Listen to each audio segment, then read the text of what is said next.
the US government is taking a 10% stake in Intel. The analogy I've got is just like we couldn't give an API to our ops people, giving an AI coding tool to a developer is actually the wrong thing to do. This is, I guess, the part of the show where we say this is not investment advice. Fund flows are primarily coming at institutional level now.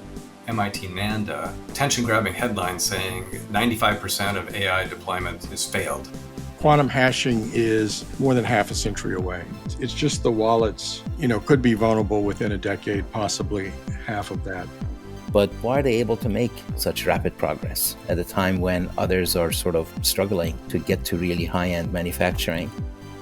Welcome to the Orion X Download Podcast. Join Shaheen Khan, the Orion X analysts, and special guests as they discuss and simplify the big ideas in technology that are changing the world. Thank you for being with us.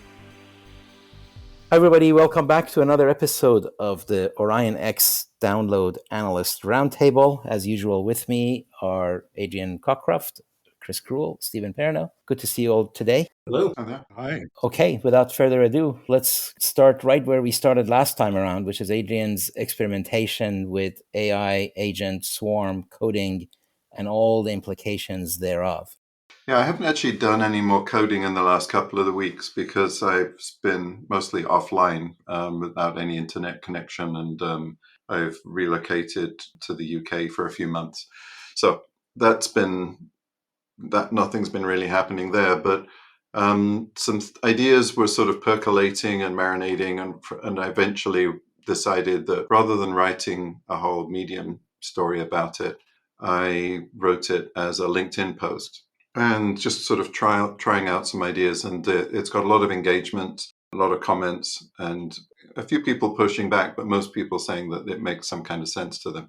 And what was happening was, it's something like history doesn't repeat, but it rhymes. What's that kind of thing, right? So what can you see from previous patterns? And what I saw in the early days of cloud was a lot of pushback from people saying, this doesn't work, you can't run a business on it. And a lot of the people that were pushing back were the ops people and the CIOs. And it took a long time for them to get comfortable with cloud, many years. But in the early days, they couldn't conceive of, not running in a data center. And, if you went up to some operations person, they weren't coders. They did a bit of scripting, but mostly they were hands-on people, putting stuff in data centers and running around. And if you gave them an API, they didn't know what to do with it. Right. But what we did at Netflix, we just did an end run around them and said, no, we're going to use our developers to deploy all of our operations, the infrastructure, by just calling these APIs and coding against AWS. So that was the transition there. And in the early days, it was it was a bit flaky, and there were things that didn't work, but we made it work. We worked around the issues, and we got ahead, and a few people tried to copy us. It took a few years before. I'm talking about kind of 2010 era cloud, and when I first started talking about it publicly. And then in about 2012, it was pretty obviously working for a few people. In 2013, 2014, we started seeing Capital One, for example, say, okay, we're going to go do cloud for a bank. That was one of the early sort of enterprise endorsements. So if we come to look at AI through that same lens, we're still at that sort of 2010 period right now, where if you work around the issues, you can make it work. And there is a lot of naysayers out there, people that say it's never going to work. But there are people saying, no, I'm actually getting something useful done with this, and I can see where it's going to work and figuring out how to make it. And I'm particularly talking about AI coding here. And the analogy I've got is just like we couldn't give an API to our ops people, giving an AI coding tool to a developer is actually the wrong thing to do, because they will just try and micromanage it to produce the output that they would have written anyway.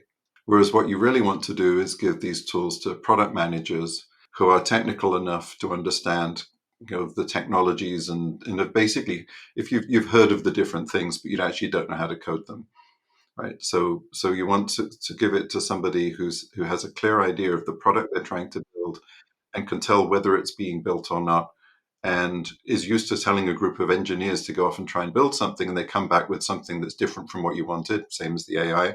So you have to kind of wrangle them into building the thing you actually want. And that management style product-driven management style is, I think, the right place to give the tool to. And then there's still some platform engineering. You still need some deep developers around, but they're not, just like we needed some ops experience around in the old days for cloud, but it's not the mainstream anymore.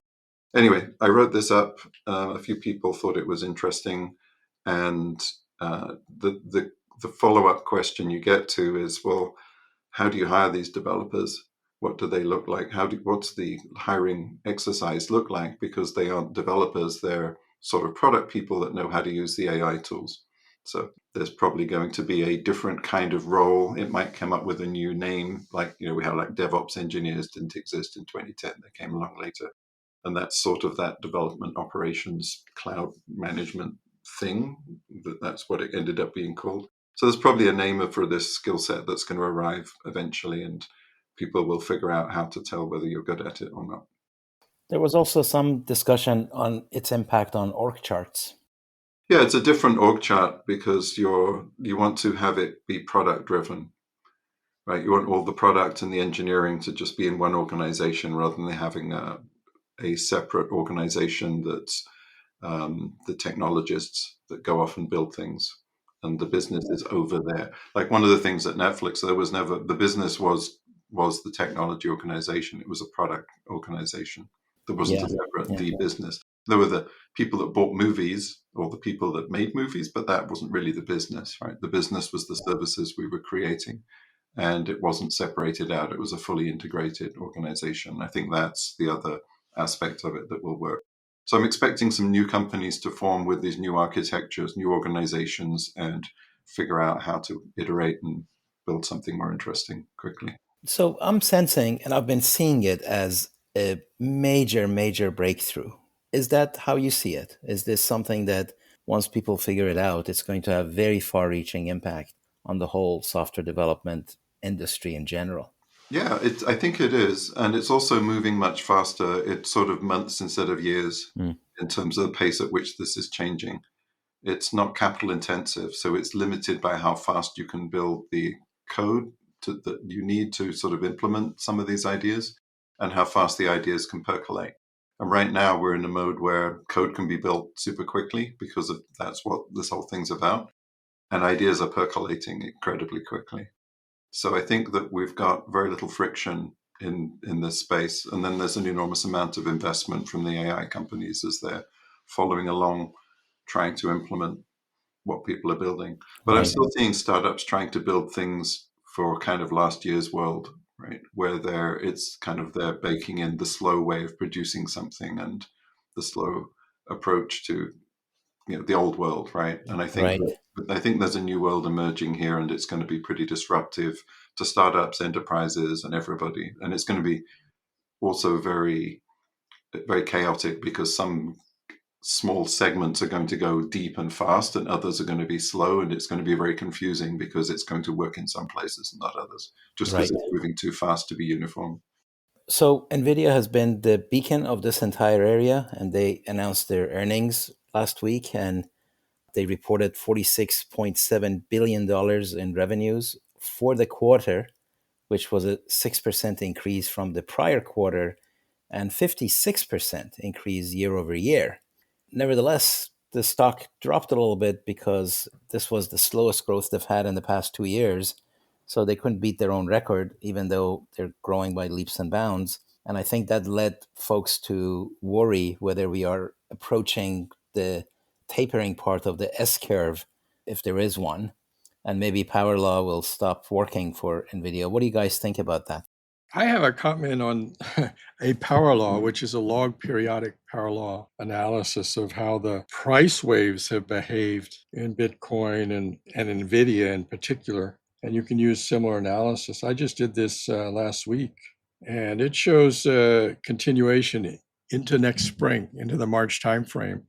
It's very interesting. This comes out of geophysics originally and modeling earthquakes and avalanches and so forth. And you get waves of things happening closer and closer together. And you can fit that pretty nicely on the NVIDIA stock price, including a pullback like we just had is very consistent interesting. with the last little peak that we saw. And it's suggesting in March is when you might hit a critical steepness, because what happens is these things get closer and closer together, but they also steepen. Right. And I guess. that's saying, something like price might get up to, over 300 is possible. Wow. Well, this is, I guess, the part of the show where we say this is not investment advice or Yeah. any kind of Yeah. advice. So your mileage will vary, etc. But that's Absolutely. quite interesting. But more generally, I think you're just seeing the usual reaction of people now looking forward instead of backwards. Yes, you had a very good quarter. Is the momentum for AI being sustained in the market in general? And are there issues with respect to the Chinese revenue portion? It's only a $4 trillion company at this point. It could probably get bigger. I don't know. But there's no real. I think that the thing with NVIDIA, they don't have a clear competitor at scale at this point, right? They have a big chunk of the market, and the market is still pretty nascent and emerging. And I think there's still plenty to go. But the expectations, you can just see maybe they'll peak on the stock price, only so big they can get there. But in terms of the business itself, I still don't really see an alternative out there that's succeeding at scale. Well, it comes down to your view of how much is the infrastructure developed and how many people can afford building large scale data centers for AI. What's the appetite? Does the investment profile shift to the actual application front as opposed to the back end? But yes, we do have this recent report from MIT NANDA, attention-grabbing headline saying 95% of AI deployment is failed. Basically what their premise is, they looked at 300-something companies during the first 6 months of 2025. They're seeing that a lot of people have deployed more on the front end kinds of things. They're looking at the media market, the media segment, and the tech segments as being the leaders on that front. Adrian has touched on this before with his development kinds of discussions. And one of their points is that for those who have experimented with it, there's not been a lot of wide-scale deployment on the back end where they see the biggest leverage for ROI. You've got people dabbling on how do I write a blurb for this website kinds of things. We've got coders becoming more efficient in their programming. I just think it's early days to be making these kinds of grand pronouncements that AI is failing. Just think back. We've all lived through the deployment of ERP, and it took a while before ERP gathered the momentum to actually make the big changes to lead to productivity and shifting in employment patterns. CRM, more recently is, again, the same thing, right? We've all played in that world too. And it takes a while. I think it was Ben Thompson. I can't remember if it was Ben Thompson. So maybe somebody else made the point that small companies will probably see the benefit of AI investment or AI tool deployment more easily than the large enterprises. Enterprises have messy data pools, they have data silos that they need to work with. A smaller organization, a startup, can start from scratch and develop that AI infrastructure much more easily and much more quickly and much more effectively than somebody who's got a lot of entrenched applications and skill sets and so forth. So, that's part of the report too, is that it's not so much a system or tool failure as it is a learning failure. The tools aren't learning across the organization the way that helps make them more productive for ROI purposes. So my take is that when you have 95% failure, it follows that there's appetite for risk, that people are willing to jump in without having crossed all the T's and dotted all the I's, and which is what typically enterprises do. And that means having a seat at the table is more important than anything else. That project failure or success needs to be defined a different way. It's not about the project, it's about moving in this particular direction. And we've seen it many times that when a market makes up its mind that it's going to pursue this particular path, it is willing to under optimize everything else to pursue it. As you're talking, one of the things that jumps to mind is An earthquake in Japan could very well set off a tsunami for us on the west coast of the US, right? It takes a while for it to get there, but it gets there. I think we'll see the impact. The other thing I want to say is we also could segment the market and say, okay, where is AI demand coming from? Well, obviously, the super big guys are building their own chips. So every time you use the Google AI assistant, you're kind of using their TPUs in all likelihood, even though they do have NVIDIA chips as It's a well. mixture, I think. It is a mixture, but those chips are doing something, right? So that's one way to segment it. The other way to segment it is that there's learning and then there's inference. And inference is really what brings it to the front office, adds a bit of an OLTP flavor to it. The economics of deployment become a little bit more OLTP, like online transaction processing type. And then it's what are we trying to do? If you look at OpenAI and Anthropic and Google and some of the, again, super Meta, super big guys, I don't think those guys are too worried about making money right now. They're trying to pursue AGI and super intelligence and building a capability that is globally unique and plays at a different level. And I think those guys will just carry on, and they're a substantial piece of the demand. So now the enterprise gets a little bit put into perspective because A, they're using the cloud, in which case they probably don't really care what the chip is, and they're integrating it with the rest of the software stack that they have. So I think if you look at it that way, then it seems to me that the demand might have occasional hiccups, but it's, just the secular demand is going to continue to grow because this thing is just starting. Now, I know that if you're in the financial market, megatrends aren't interesting. You want to get it right. You want to know what happens next Tuesday at 10 a.m. Mm-hmm. And there I can't help you. but Some enterprises generally don't have budget for innovation, right. right? You don't say, hey, I've got this big idea, it needs lots of money. Oh, we haven't got money for that. But then they started getting scared, and there was basically a FOMO budget, fear of missing out budget for AI. Right. And it was actually, I heard even board level people at boards talking to execs saying, well, where's your AI project?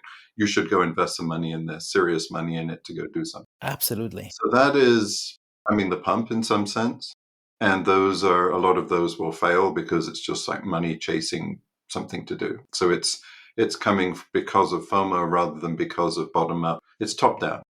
And it may end up funding some good things, but the more bottom up stuff I'm hearing about is where somebody that's just got, they just work on a spreadsheet every day and it takes them a few hours and they just use ChatGPT to code it. And now it takes 30 seconds to do the thing that was just moving stuff around. It wasn't, it was just an annoying thing that took them time, right? That kind of stuff, that kind of productivity improvement where somebody can go and build a spreadsheet or some code or something to automate away their own work without them being even a developer.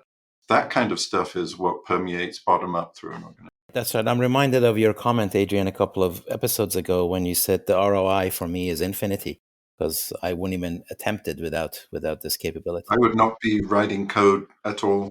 I don't have time to write code. I have time to tell Claude to write code for me occasionally, Right. and it's produced mass quantities of code that I then have time, and then I feel obligated to test it enough to make sure it works. So I Right. spend probably a bit more time on that, but still, this is stuff I don't know how to do.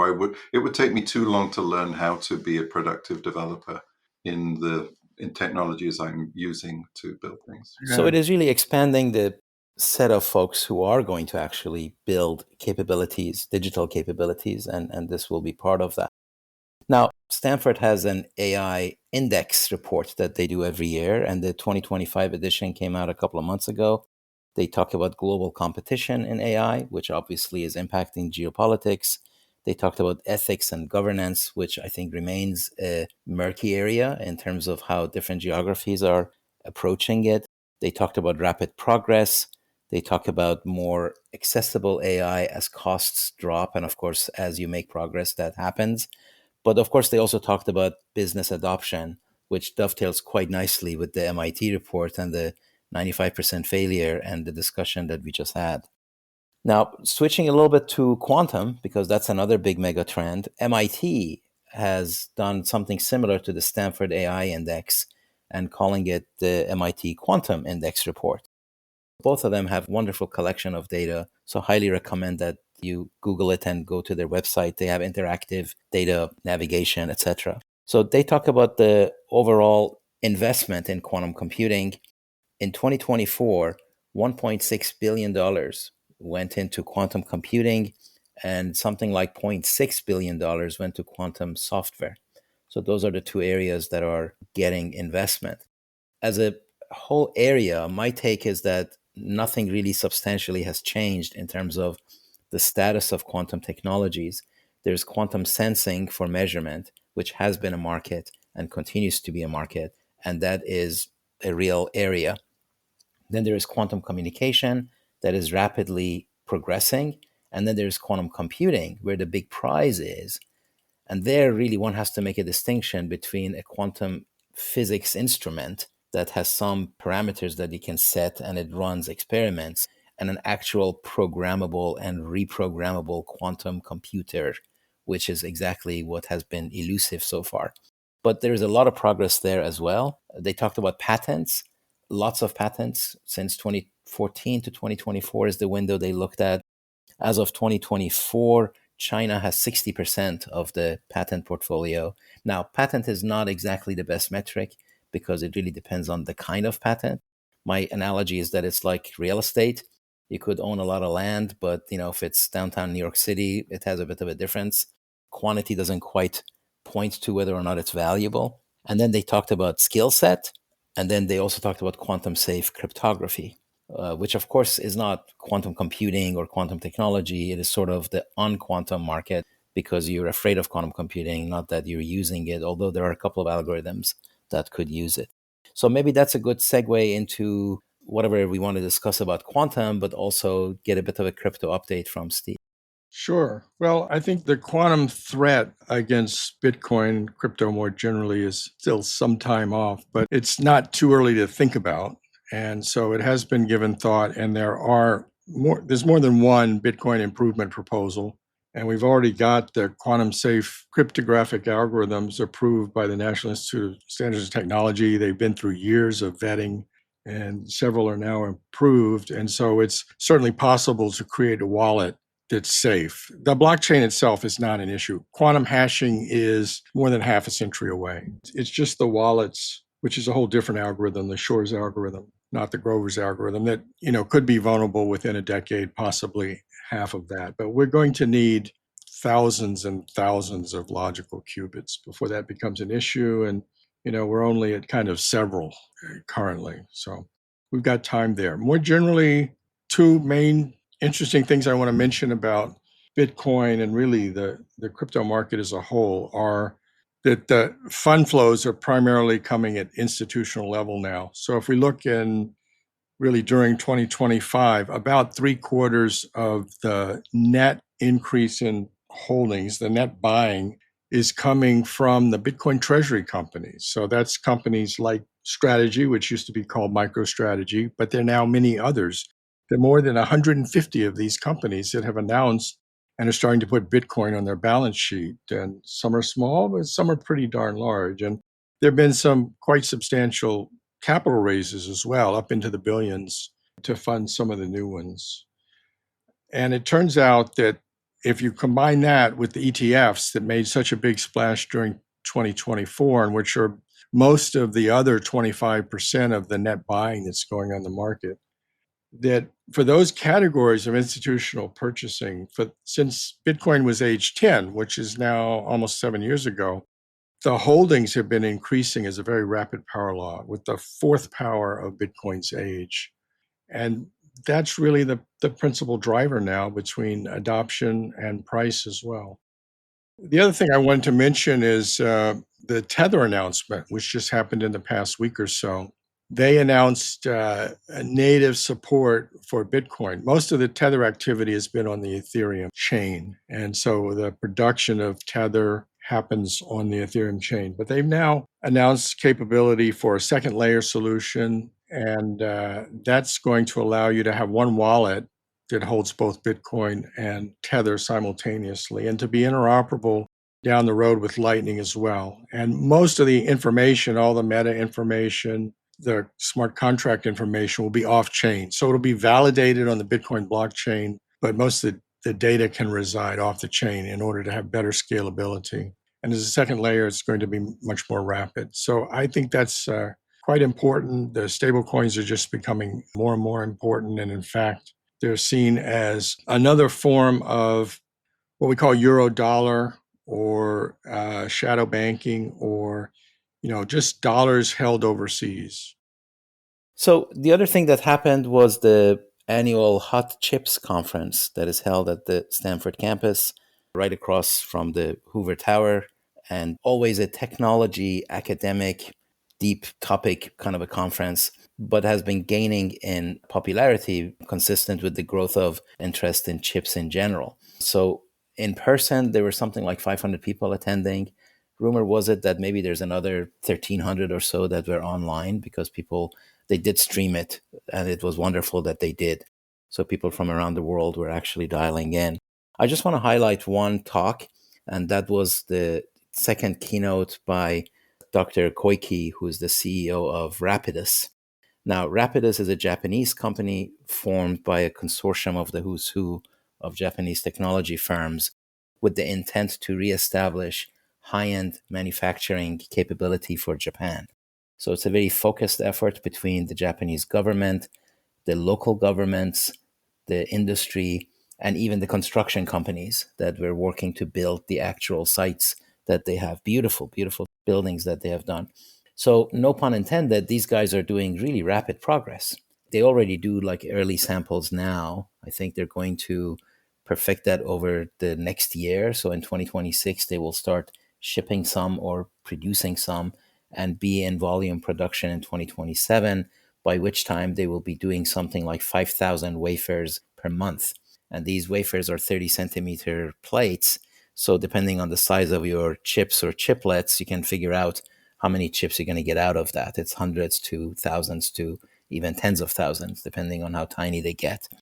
But why are they able to make such rapid progress at a time when others are sort of struggling to get to really high-end manufacturing? Now, at the moment, there are only 4 companies in the world that have a shot at doing this. One is TSMC, which is really the NVIDIA of chip manufacturing, massive volume, really untouchable, leading the way. Right behind them has been Samsung, who are maybe just a little bit behind, but they can still do sub 5 nanometer fabrications. Then Intel, which continues to be a big behemoth in that market with really deep technology, actually forming and inventing a bunch of the stuff that everybody else is using right now.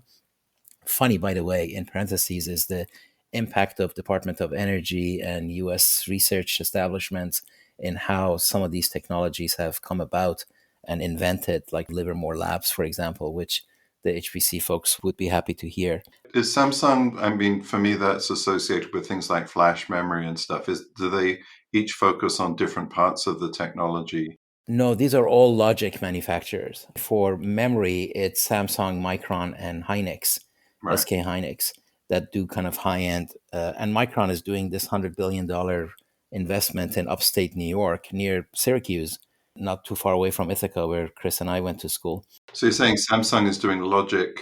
So what CPU, what are they building for who?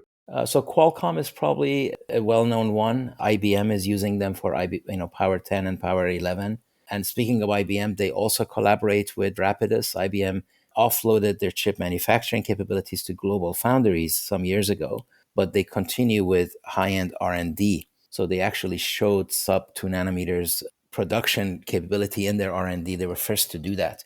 So they are collaborating with Rapidus, and they will continue to do so, in addition to the people that we talked about. So those are the 4 people doing high-end manufacturing, and Rapidus really is the 4th one that is joining in a very prominent way. So the question is, why? How are they able to do this, right? So part of it, of course, is the focused attention, that they're all behind this arrow, that they're getting support from everybody to go to this. The other one is that they were focusing on single wafer perfection before doing batch. So instead of focusing on a lot of wafers at the same time, which you have to wait and then come back, they do one single wafer at a time. So interesting, incredible expansion of the set of companies that can do this, additional capacity in the market. Now they have to go land customers. But that's the other thing that is emerging, that if you're a country and you're trying to build a national capability, then you kind of care less about whether it's going to make money immediately. You're having a longer term view, and that sort of upends how kind of markets work and capitalism works. The other thing that came out during the show, albeit it was announced separately, was NVIDIA's quote unquote scale across, which is reminiscent of grid computing that we all did some years ago. Multi building, multi campus, multi city networking. And it has co packaged silicon photonics capabilities that NVIDIA launched at GTC in March. Adrian, you wrote about it in your Medium article. And it is low latency, high bandwidth, longer distance networking that they were talking about. And I don't know if you guys have any perspective on that. I'm kind of hard pressed to think that a single application is going to span multiple buildings, but maybe. If it's inference, you can just keep going horizontally, right? It's each request is basically independent. It's the ones that are hard to scale are the training ones where you're shuffling all the data around and you're solving a monolithic problem. So I think the inference is definitely scalable and distributable. You've got the model that you're using gets big, so it takes a lot of memory, But wouldn't you be able to just shard your way to happiness and not have yeah. to interconnect things? Yeah, it should be much less network intensive. Yeah, I think you just want to move workload around, probably Yeah, more so than, I see. Like load balancing. single shared memory image. Yeah, it's probably more of a load balancing system management function. Yeah. yeah. Anyway, it's something to watch. The other thing I noticed, just talking about NVIDIA, is I think they now have the Blackwell Ultra. That's the next version of Blackwell. We've just about maybe got Blackwell working at scale, and there's a new one to play with, right? So Well, you call that indigestion. whatever it is, another 50% faster or something like that, right? So everyone has indigestion over, I just bought this thing and it's already obsolete and it's not working yet. Well, NVIDIA has attempted to make a case that in the post Moore's Law era that we live in, things don't go obsolete, that it's just fine, keep using it. I'm not sure everybody's buying that story, but there is some truth to it. You're not going to keep waiting. You're going to have to enter the fray at some point. Yeah. And then you're stuck with your investment, and it's not a bad investment, so keep using it. It's fine. You briefly and glancingly touched on country investment in technology, and we didn't touch on the fact that the US government is taking a 10% stake in Intel. And those kinds of investments, when you have the intersection of national security concern with key technologies, I think it's a good move. Because we're, at the end of the day, Intel and others here domestically need to compete with those government-funded entities overseas that have just taken over chip production in this case. So I don't know if you want to say more about that. There's a weird ideological sort of mind twist here because it's basically nationalization. You're saying that nationalized industries are doing better than private industry. And, I think the UK is about to nationalize its rail service, I think, because it all failed. It got privatized years ago and it's failed. So that was sort of not the dogma for a long time, right? So Oh, of course not. Of course not. And it is a tightrope. I will say that. I mean, but when I think about investment in chip technology, chip production, that's a long horizon that I don't know if Wall Street and the financially oriented thinkers have the patience for. And you take that intersecting with, again, coming back to national security.